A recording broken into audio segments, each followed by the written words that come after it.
How to use Deepseek Assistant on your phone. Hello guys and welcome back to Tech Tricks tutorial. In today's video, I'll show you how to use Deepseek Assistant on your phone. First thing that you have to do is to go to App Store or Google Play Store on your Android and search for Deepseek.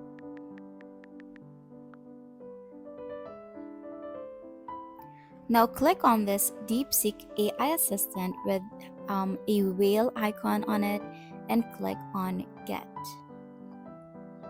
After that, just wait for the app to be installed on your phone. Once installed, you'll see a chat interface where you can start interacting with the AI. Simply type your query, whether it's generating text, answering questions, or even helping with coding. You can also enable voice typing on your phone for faster input. And that's it! You now have Deepseek Assistant running smoothly on your phone.